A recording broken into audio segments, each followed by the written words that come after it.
You know, one thing farmers are always paying attention to is the weather and how it could affect production. Producers and organization leaders met to hear a little more on the climate outlook.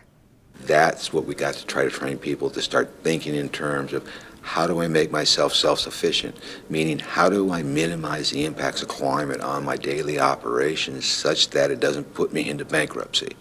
That's Al Dutcher. He's a UNL climatologist.